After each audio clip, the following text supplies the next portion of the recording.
అన్నం? మా తిన్నాంరా, నువ్వు తిన్నావురా మరి? తిన్నగాని మరి 31st గురించి ఏం ప్లాన్ చేస్తలేరా? దావత్ చేసుకోవద్దా మనం? మేము ప్లాన్ చేసుకున్నాంరా, ఆల్రెడీ అన్ని అయిపోయినాయి, కానీ నువ్వు మాత్రం అస్సలకే అద్దురా. అరే ఏంద్రా గట్లా అంటుర్రు? మరి అనకపోతే ఏంద్రా? పోయినసారి నేనిత్తా ఇప్పుడైతే మీరు కలుపుర్రి అని అన్నావు. నీ అక్క అన్ని తెచ్చినాక గుద్దవాలుగా తిన్నావు, తాగినావు. ఆయనతో పోయి ఇంటికాడ వన్నావు. మళ్ళీ నువ్వు ఇచ్చినావురా? రూపాయి ఇయ్యలేవు. మళ్ళీ మీ అమ్మ వచ్చి మమ్మల్ని పొట్టు పొట్టు తిట్టింది. పోయిన సార్ అంటే గట్లయింది కానీ ఈసారి గట్ల ఎందుకు ఎత్తారా? నేను ఇస్తారా? ఎంత ఎత్తారా మీరు చెప్పుర్రి, నేను చిట్టల పట్టుకొస్తా ఇప్పుడు పోయి. మనిషికి 2000 ఎత్తానం, ఎత్తవా?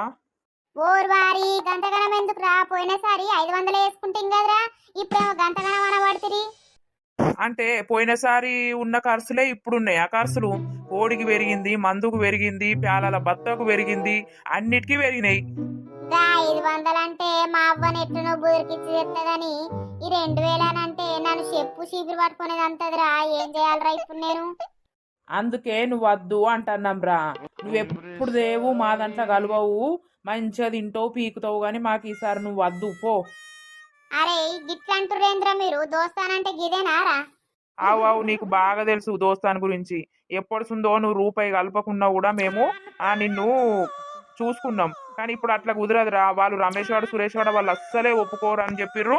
వాళ్ళు ఇప్పుడు లేరు, పనికి వేరు. కానీ నువ్వైతే అద్దని చెప్పిర్రు. నువ్వు పైసలు ఇస్తేనే మా దాంట్లో ఉండు, అంతే.